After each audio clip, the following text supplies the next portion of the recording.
right. Hello and welcome. I want to thank you first for taking the time out of your day to listen to what I have to say. And this is the beginning. First of all, my name's, in case you don't know me, my name's Dr. Angrist. I'm a wellness expert, chiropractor. Been in practice in New York and New Jersey for October will be 39 years. And I have a very strong message to share with patients, with the community, about health and wellness. And we're going to be doing this webinar series. This is the first of many, and this one's called Finding Your Calm.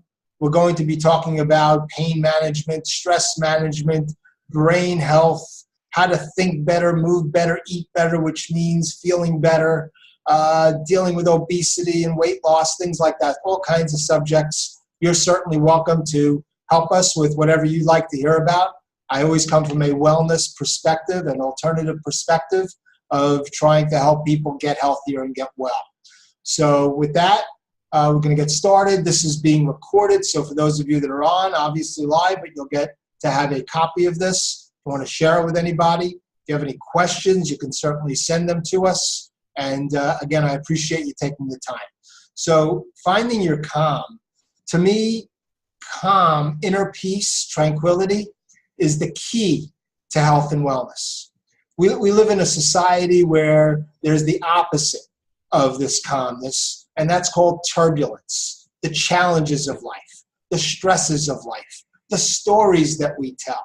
All of that, this turbulence creates, in my opinion, so many of the problems, physical problems, emotional problems that we have. So this webinar is about how you find that calm and tools for you to utilize so you can achieve that. So basically, I want to start with where it begins. That turbulence or stress is the source. That's the primary source, the true cause of so many problems in society regarding physical pain, emotional pain. So we have to understand what stress is. It's a general term, but stress can be broken down into three main categories. There's physical stresses, such as poor posture, ergonomics, lack of getting enough sleep, being overweight, not exercising enough, not exercising at all, improper exercising, maybe doing more strength training and not as much stretching as one should do. So those are improper lifting, falls, traumas. Those are physical stressors in our life. We all have some of those. Then there are emotional stressors, like relationship issues, financial issues, work and school challenges, time management challenges. Those emotional stresses also wreak havoc.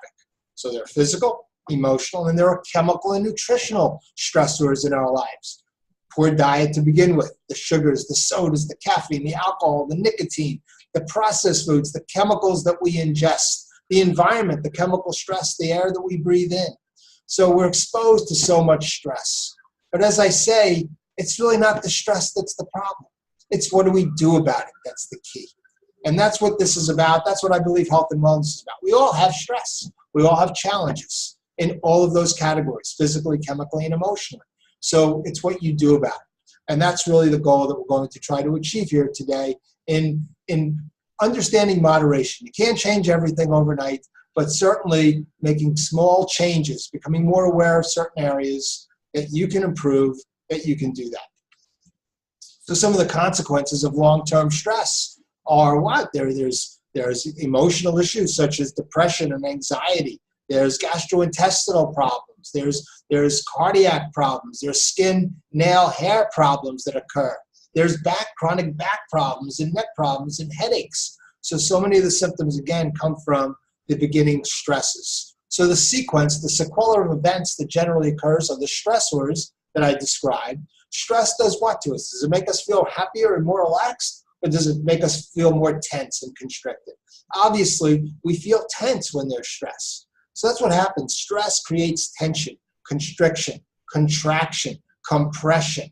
So all those problems, when we're compressed, when we're contracted, it impedes energy in our body. It blocks blood flow. It blocks nerve flow. And when you have a blockage of blood flow and nerve flow, your body doesn't function properly. And when you don't function properly, you know what happens? then we have symptoms. So it's the stressors, the lack of function or constriction in the body, and then symptoms. So in society today, what do we tend to do? Medical society is, oh, you have symptoms, here's the medication for that symptom. The alternative world is about, let's deal with the causes, emotionally, physically, spiritually, nutritionally, and let's confront those. And hopefully if we confront those, then those symptoms start to go away. So it's really about choices. And unfortunately in our society, most people choose the medical route. They get all the tests, not that the tests aren't necessary. Sometimes they are, sometimes they're not. They take the medications, sometimes they're necessary, sometimes they're not. But it's a matter of really understanding what's the cause. So you have to look at not so much what is the problem, what's the problem I'm having? Patients want to know, what is it? And we can give you that diagnosis from an x-ray, a blood test, an MRI. But I always want to ask the question, why is it? Why am I feeling this way? Why am I having back pain or neck pain or stomach problems? And when you look inside of yourself, you can tend to find why you're having some of those problems. And you have to look at that list of chemical, emotional, and physical stressors. And by the way, there are notes on this, anything you need to know. There are notes, I'm not going by any notes, but there are notes that are attached to this. You can certainly, we can have Chris send them to you if you are interested. So it's just a matter of understanding how can we deal with stress and these consequences. And any kind of symptom or condition you could tell me, I'm pretty confident there's some emotional component. Obviously, somebody has a physical trauma and there's pain after that, it's directly related to that. But most physical symptoms that I see every day, the back pains, the neck pains, the hip pains, the TMJ, the plantar fasciitis, from head to toe, there's an emotional stress component that's related to it. That's the true source. The physical pain isn't always from a physical symptom, because many people come to me and say, I didn't do anything. How can I be having this back pain? Because it's not about just what you're doing, it's about who you're being that can determine so much of our pain and symptoms and discomfort that we deal with. All right? So let's start with some techniques for stress relief. What are some of the things that you can do? All right, and that's, again, what this is about. What's your homework? So we'll start with superfoods. What are superfoods? Well, without getting into detail of all the different superfoods, one thing I discuss is understanding the colors of the rainbow, eating the colors of the rainbow. What are the colors of the rainbow? We learned in school, Roy G. Biv, red, orange, yellow, green, blue, indigo, and violet. Those are the colors of the rainbow. Well, those are the foods you should be eating. Whatever's red, grapefruit, watermelon, apples, tomatoes, oranges, yellow, bananas, and so on. Green, all the green veggies. That's what we should be eating. I always discuss eating these foods and also eating foods without labels. So when you eat these foods, there's no labels. But what do most people, when they shop in the supermarket, in the perimeter of the supermarket are all the healthier foods, and in the middle are all the foods in cans and in boxes. And if you buy foods that are in cans or boxes, what happens? There's labels on them. And if you read those labels, there are a lot of chemicals in those labels that you can't even pronounce. So if you can't pronounce it, I recommend you not to eat it. All right? Even if it says natural on the bag or on the box or on the can, I suggest you read those labels because there are so many chemicals. And we talked about chemical stress. Bad foods, unhealthy foods, processed foods are a chemical stress to your body that, again, begin that sequence of events that creates constriction and creates a lack of function that creates pain. So it's hard to connect, what I'm eating can be creating my pain, but it absolutely can. So really being aware of healthy foods, drinking lots of water. Most people are not hydrated enough. You have to drink tons of water every single day. People complain you have to urinate more often. That's okay. You're getting toxins out of your body. I even recommend squeezing fresh lemon into the water, which alkalizes and energizes the water. It makes it even healthier. So there's so many different foods that are great quality foods that taste good. There are some recipes here that you'll see. Again, you get the notes on that. I'm not going to go over recipes today. Different types of muffins that are all health oriented. So the nutritional component is that one of the key in the triad of health, the triangle of health. We have at the bottom the structural, the physical part, exercise. On one side, we have the emotional part. The other component is the chemical or nutritional part. So I'm going to talk about each of those. And then nothing beats a good workout. Well, 70% of Americans, based on statistics by the government, are either overweight or obese. 7 out of 10. Kind of tells me that 7 out of 10 people aren't exercising or aren't eating as well as they should. So if we could simply just exercise more and eat better, I think we would reduce those numbers. But for some reason, emotionally, all of the stressors, all of the challenges don't allow us to do that. So what's a workout consist of? So there's 3 categories of exercise. There's stretching, there's strengthening, and there's cardio. So the people that do exercise, generally what I tend to hear is, yeah, I've been working out at the gym and I'm lifting weights and I'm doing cardio. And I say, what else are you doing? And they go, that's what I'm doing. And I say, how much stretching are you doing? And they say, not much. And it's so important to stretch. As we get older, as every one of us gets older, our muscles get tighter, just by age alone. Forget about all the stresses that create the constriction of muscles, but just by getting older, our muscles get tighter. So we have to make sure we incorporate stretching and flexibility. You'll never see an athlete, a dancer, a performer not stretching for at least a half an hour before their performance or their game. Flexibility is key. To be quite honest, the key is flexibility to certain muscles in the back of your body, your hamstrings, your glutes, your back muscles, and core strength in the front. So if you can apply that in your life, as well as having good posture, which we'll talk about today too, exercising is vital. So strengthening is important, very important. Cardio is very important, but don't neglect the stretching. That's all I ask. Really be aware of stretching. If you have any questions about how to stretch properly, happy to share that with you. It's really easy to do. Doesn't take a lot of time. It can make you so much more flexible and pliable that therefore it reduces your chances of having hip pain and back pain and neck pain. But yet we tend to neglect that stretching part. So 10-minute total body workout. I'm relating this to what I call an hour of power. And every morning, if you can create an hour of power could be just 10 minutes or 5 minutes. But that should include doing a few specific things. A little bit of meditation, a little bit of affirmations, affirming your day. For example, I do an affirmation every day. Today is a great day, and I have the opportunity to show up as the best me ever. So I start my day. It's not based on the weather and not based on what I hear on the news. I have the opportunity to show up. So that's what I want to do, is show up as the best me ever, and that's what you should do too. How to breathe, just breathing in that 10-minute hour of power. Being aware of your posture. Doing some planks, as this slide shows. Learning how to do a plank to really increase your core strength, and doing some simple stretches. Obviously, going to the gym is a benefit. It's a great thing to do, but certainly doing something to start your day to restore that balance within your body, that inner peace, that calm to start your day right. Because again, we're going to be bombarded by the challenges of day-to-day life. You will, I will, everybody is. So that's why I say that's not the problem. It's what do we do about it? That's the key. That's the problem or the challenge. So another tool I always talk about being fab, F-A-B, fabulous, flexible, aligned, and balanced.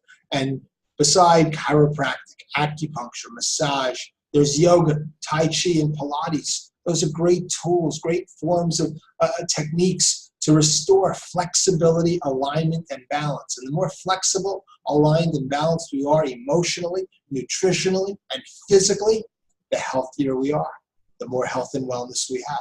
Rather than, I have a symptom, let's deal with that symptom by taking something to cover it up, rather than, let's start with the source. These are tools, great tools to help you get on your path and your journey to health and wellness.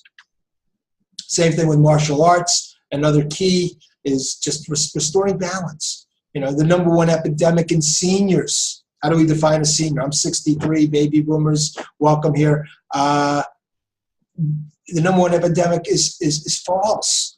So why, as people get older, do they fall? Because their posture is poor, they're leaning over, their muscles are rigid, they don't have any resiliency.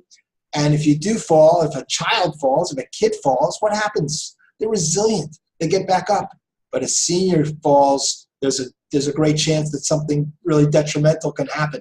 So you want to be as balanced, and tools like martial arts, along with the other types of therapies of yoga and Pilates, certainly are incredible tools to help with balance. Okay? Sports, team sports, any sports in general, whether you play tennis, whether you play golf, whether you bowl. I had a patient the other day that came in and She said, I was doing great. I went bowling on Saturday, I guess it was. And, I kept bowling and I was competing and getting into it. And after that, I couldn't move. So what happened was her muscles were so tight to begin with, she didn't realize that she didn't have any symptoms. They were not maybe so tight, they were tight. And then she started using those muscles, feeling good, enjoying the day. But the muscles said, oh no, we're not ready to do that. And they contracted. That's why stretching, and she even said, if I just stretched, I would have been okay. So you have to restore flexibility first before you do or participate in exercise or a sport. So it just shows, and even young athletes, incredible athletes, have all these injuries, 22, 23 years old, elite athletes, and they come down with certain pulls and strains, and they work on their bodies 7 days a week, 2, 3, 4 times a day, with trainers, with chiropractors, with massage therapists, with acupuncturists, with yoga instructors. So, they do it, that's their life. But certainly I recommend that you do your homework every single day, even if it's 5 or 10 minutes a day. If you're consistent, you will see the results. The great outdoors. For those of us baby boomers, when we were younger, we didn't have computers and we didn't have cell phones. So what did we do? We played outside. And to me, that's much healthier, but that's the way it is. Times have changed. So certainly, even with your kids, your grandkids, I recommend, being outside. And that's obvious, but yet people don't take advantage, don't take the action of doing that. What is being outside? The sun. Contrary to popular belief, the sun is good for you. Get vitamin D. Too much sun, not good. Too much of anything, not good, good or bad. So it's about moderation, not deprivation, not staying away from the sun. It's a healthy thing.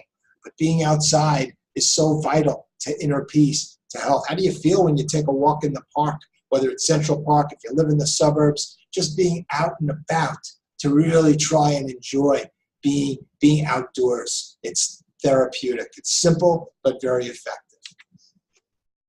Taking a dance break. So dancing. I have a son, my stepson, John, who grew up, he's 28 now, but grew up dancing. He's a stand-up comic, but he always danced. And dancing is so vital to health also, because you can just put on some music at home, even if you don't like to go to the gym, you don't like that whole scene or whatever it might be, you put on some music and you dance around your home, your apartment, nobody's there watching. Motion affects emotion.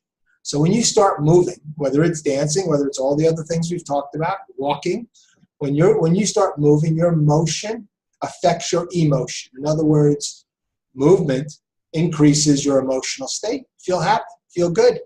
Lack of motion, the typical couch potato, is not moving. What does that do to your emotional state?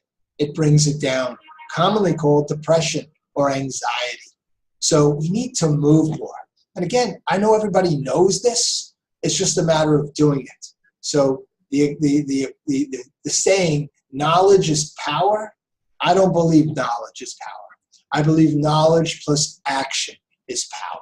So knowing it, everybody knows. The smoker knows I shouldn't smoke, it's bad for me. The person who's overweight knows I should exercise, knows I should eat better. It's taking the action. That's what this is all about. So if we can inspire you a little bit to just take some more action in your life, not to be fanatical, it doesn't have to be, nor should it be, one step at a time, baby steps, be kind to yourself, but simple things like dancing are so important for health and wellness. Mindfulness and meditation, the emotional, the mindset of health and wellness, which to me is the engine that drives everything. So if you're emotionally stable, whatever that means, emotionally balanced, that gives us a better chance to deal with all of those stressors, all of those challenges, all of that turbulence that's in society today. So meditating is one of the great tools of creating that inner peace, that inner calm, that tranquility. Being mindful of your posture, being mindful of how you eat. How well do you chew your food? How slowly do you eat? What time do you eat? Being mindful of and being more conscious. We want our kids to be conscious. Well, we should be conscious also. So it's so imperative to have that mindset component of health. Like I said, that's the engine that drives everything else. So if somebody comes to me and says, I exercise all the time and I eat really well, I don't understand why I'm having these headaches or this back pain or whatever it might be, whatever symptom it might be. And I'll say, what's going on emotionally? What's going on in your life with regard to relationships or finances or work or school or your time, managing your time? Oh my God, that's a mess. And that's really where it has to start. How do you get those areas in balance as best we can? And it's hard. How do you have great relationships in every aspect of your life? How does work be an incredible thing to wake up Monday morning and want to go to work every morning and enjoy that versus, oh my God, I have to go to work again and marking off the calendar. As a matter of fact, Monday morning at 9 o'clock is at the actual time that most people have heart attacks. So there's a correlation there of the stress, even when we were younger and going to school Sunday nights into Monday. But just being conscious, being mindful of trying to enjoy the relationships in our lives, the work in our lives, how we manage our time, how to be organized. So really, really important for better health, better wellness, inner peace, calm, and tranquility.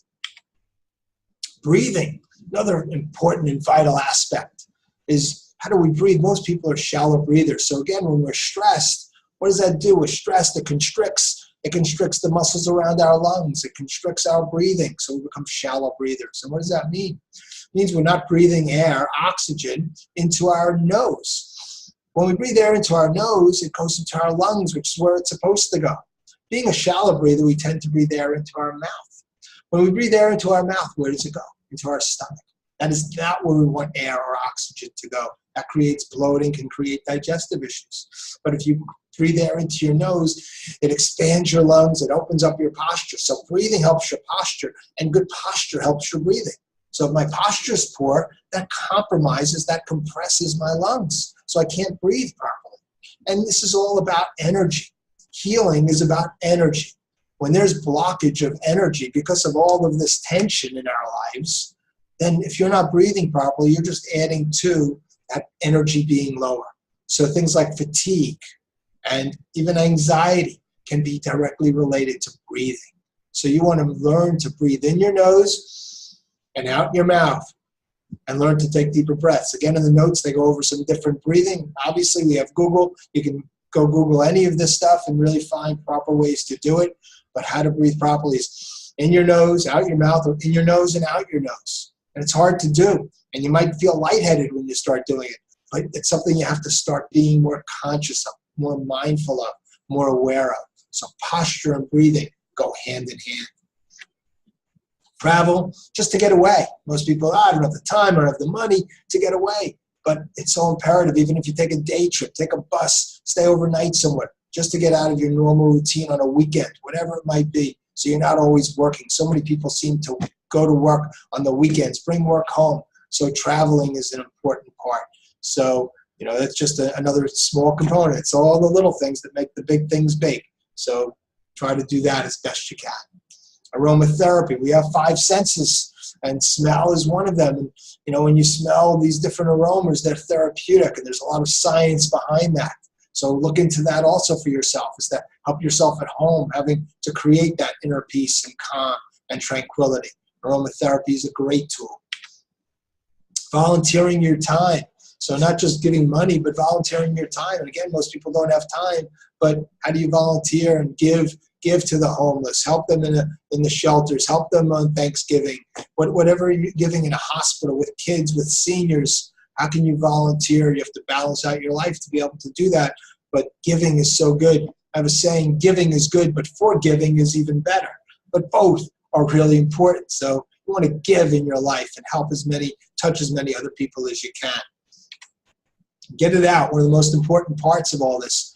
Talk about letting go all day long. Because I find because of the stresses we all have in life, what do? We hold on to them. We carry them around. Very heavy weight to carry. And that's why I believe posture becomes poor, because we carry around all this weight that eventually we're hunched over. So if you can learn to express, I call it expression versus suppression. So when we suppress, and in the medical field today, many times medications, and again, certain medications are important and imperative, but certain medications, when you're taking medications to suppress a symptom, that's all it's doing. It's not correcting the cause. It's not dealing with the cause. And if you can try to deal with the cause, I just think you're going to be that much healthier. So you don't want to suppress. You want to express. The healing arts of alternative healing arts of chiropractic, acupuncture, massage, yoga, Pilates, etc., are all about getting it out, being being flexible, aligned, and balanced, not holding everything in, not clenching your fists, not grinding your teeth, by expressing. In a relationship, you want each other to express. In any business relationship, in a personal relationship, you want to express how you feel, coming from a loving, caring, giving, and kind way, but you want to express how you feel. And when you express how you feel, don't you feel better about it rather than suppressing it? Suppressing it only creates this turbulence within us. Sleep. That's why people don't sleep, because they have all this turbulence going on in their bodies and in their minds. So you want to get it out. I always talk about writing a list. I personally do it every day before the end of my day. I write down things I know for the next day I have to do. So when I go to sleep at night, I don't have to think about what I have to do, because that can wake you up at night. I have to do this and I have to do that. It's just getting organized. So learning to really express yourself, express how you feel, express the inner workings of your body by just being more in touch with your body. You have to be connected. You have to be aware of your own body. You have to be aware of your posture. You have to be aware of what you're putting into your mouth. You have to be aware that I'm going to exercise today. It really is about raising your consciousness. Get that pressure, that turbulence out. It's very, as I said, very heavy stuff, and you just don't want to carry it around. Need more. So there are a couple of things I did have here that are in the notes. Some ideas. Watch something funny. So if you watch something funny, let's get rid of this. Humor, laughter. So as I said, my son was a dancer. Now he's a professional comedian. My wife even does stand-up comedy. So we need laughter. We watch funny shows and just laugh and giggle. Kids, when there's a rainstorm, what do kids do? They run right through the puddle. What do adults do? They walk around the puddle. You want to be like a kid. We want to be like kids again. Again, what are kids? Flexible. As we get older, we lose that flexibility mentally and physically. So we want to restore that. So laughing is another important part. Hugging someone. You want to hug, touch. Chiropractic. The word chiropractic means practice by hand. I touch people to try to help them, evaluate what's going on, help them by using my hands. Well, you can touch people, whether it's with your hands or with your love and your kindness. We all touch other people. How well you touch them determines our fate down the road. And we have so much anger in our world, so much resistance to touching. But I'm such a proponent of touching others, helping others, building others up, never suppressing or pushing others down. Some other playing games, calling an old friend, taking naps. So that goes back to the sleep habits. So it's a matter of really just being conscious of all these little things that you can do to help yourself be healthy and well. Have a picnic, watch the sunset, write a card, cook your favorite dish. So many little things. What do you love to do? Somebody comes to me and they say, so my medical doctor, and they said I shouldn't play golf because I could hurt my back. And I say, do you love to play golf? And they go, yeah, I love to play golf. I go, then you need to play golf. Because I believe the emotional component, as I've said, is the driver of everything. If you love something, you have to do it. The physical part is just a manifestation of everything else. It's not really the problem, as I said. It's being happy in your life. How can we be happy? How can we be healthy? How can we enjoy our lives more? That's what it's all about. The things in life, things are nice. But as I say, the most important things in life aren't things. It's you. So I'm going to leave you here. I thank you again so much for attending this. You can share this with whoever you'd like. We're going to have these messages of health and wellness coming soon, every probably 3 or 4 weeks. And if you have any questions for us, but again, thank you. Have a wonderful day. You be well. Thanks a lot. Bye-bye.